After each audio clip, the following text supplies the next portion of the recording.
Hi, this is Chuck at Midori Farm. It's a nice sunny day. Today we're going to talk about planting bunching onions, or negi in Japanese. This is a very popular vegetable. It's very versatile. You can eat it in a lot of different dishes. You can eat it raw or cooked, sauteed, in lots of different ways. We grow loads and loads of bunching onions. Here you can see a nice stand of them. These have been in the ground for about 6 months, and they overwinter just fine, even if they're compressed by snow. In springtime they just start to pop right back up and perk up, and you can harvest them almost at any time. Super easy and super fun to grow and delicious to eat as well.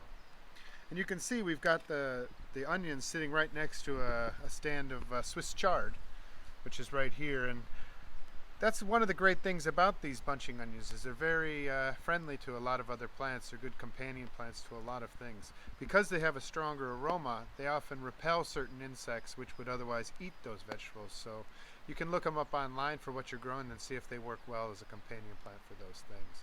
I do know, well, I don't know this, but I've read that they may not be such a good companion plant to beans and peas. So watch out if you're going to put them there. But you can see right here in front of me, they're right in amongst a big stand of healthy kale.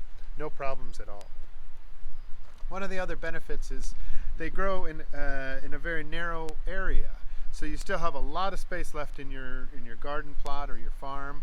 You can of course just grow a whole bed of the onions, but what I like to do is kind of tuck them into the sides, and that leaves me a lot of space here to put something else. We had broccolis and cauliflowers here last fall, and now you can see we've got our spring spinach sprouting up that should be ready in about a month or so.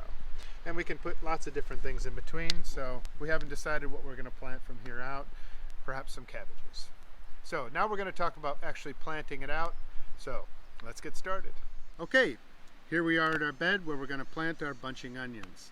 Now what's growing in this bed right now are beets. These are Detroit dark red, and if you want to close in on some of these babies coming up, you'll see that we seeded about 2.5 weeks ago, and they're already starting to come out.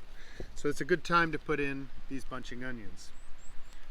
Now, these were grown out from seed, and they grow in these great big bunches, as you can see.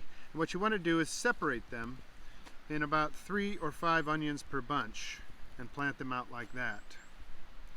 So here we have a good bunch of them. What we're going to do is just create a small hole, tuck the roots down inside that hole, and then just leave it just like that. Nothing too deep, nothing too fancy. It's really easy. And then we're going to plant our next group about 4 inches or about 10 centimeters away along the same row. And you can see I'm doing this right along the edge of my bed, leaving plenty of space for these beets to grow and spread out, because they're going to take about a month or 2 before they really get going and their foliage is starting to push out. And by that time these bunching onions will be nice and tall like the stand behind me, and both won't be competing for the same sunlight, and they'll both grow together really well. So we're going to continue along here, and yeah, keep watching.